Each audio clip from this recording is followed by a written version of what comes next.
Try tayong magawa ng bibingka.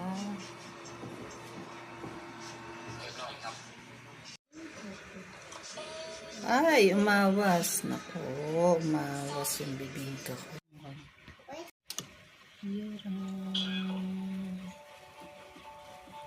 May bibingka.